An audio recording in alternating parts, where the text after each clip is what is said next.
News అమలాపురంలో దువ్వాడ శ్రీనివాస్ పై ఫిర్యాదు చేశారు జనసేన మహిళా కౌన్సిలర్లు. డిప్యూటీ సీఎం పవన్ కళ్యాణ్ పై అనుచిత వ్యాఖ్యలు చేశారంటూ అమలాపురం డీఎస్పీకి కంప్లైంట్ చేశారు. కేసు నమోదు చేసి చర్యలు తీసుకోవాలని కోరారు. దువ్వాడ శ్రీనివాస్ జనసేన కార్యకర్తల మనోభావాలు దెబ్బతీసేలా మాట్లాడారని మండిపడ్డారు.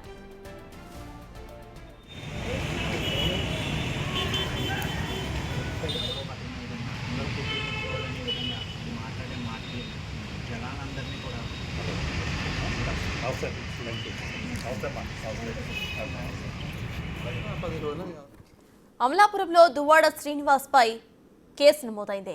జనసేన మహిళా కౌన్సిలర్స్ ఫిర్యాదు చేశారు. డిప్యూటీ సీఎం పవన్ కళ్యాణ్ పై అనుచిత వ్యాఖ్యలు చేశారంటూ అమలాపురం డీఎస్పీకి కంప్లైంట్ చేశారు. వీళ్ళు కేసు నమోదు చేసి చర్యలు తీసుకోవాలని కోరారు. దువ్వాడ శ్రీనివాస్ జనసేన కార్యకర్తల మనోభావాలు దెబ్బతీసేలా మాట్లాడారని మండిపడ్డారు. దానికి సంబంధించి అమలాపురంలో కేసు నమోదైంది. దీనికి సంబంధించిన అప్డేట్స్ మా ప్రతినిధి శివశంకర్ అందిస్తారు. శివశంకర్, చెప్పండి. ఇటు అమలాపురంలో దువ్వాడ శ్రీనివాస్ పై కేసు నమోదు చేసినట్టుగా తెలుస్తోంది పోలీసులు. దానికి సంబంధించిన అప్డేట్స్ ఏంటి?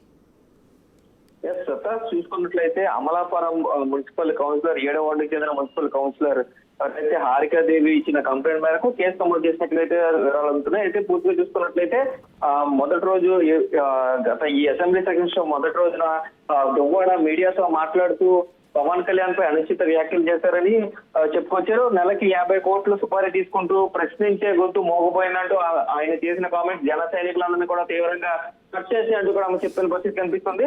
ఖచ్చితంగా దువ్వాడపై చర్యలు తీసుకోవాలని చెప్పి ఈ రోజు కంప్లైంట్ ఇచ్చినట్టుగా కూడా మనకు తెలుస్తుంది. అయితే దీనిపై ఇప్పటికే జనసేన నేతలందరూ కూడా దువ్వాడపై మండిపడుతున్న పరిస్థితి కనిపిస్తుంది. అసెంబ్లీ సమావేశాల మొదటి రోజున ఇలాంటి తీవ్ర వ్యాఖ్యలు చేసిన దువ్వాడపై పూర్తి స్థాయిలో చర్యలు తీసుకోవాలంటూ కూడా జనసేన మహిళా కౌన్సిలర్ ఇప్పటికే అమలాపురం పోయేస్ లో అయితే కంప్లైంట్ ఇచ్చినట్టుగా కూడా మనకి తెలుస్తుంది క్లియర్ గా. Right, thank you Shivshankar.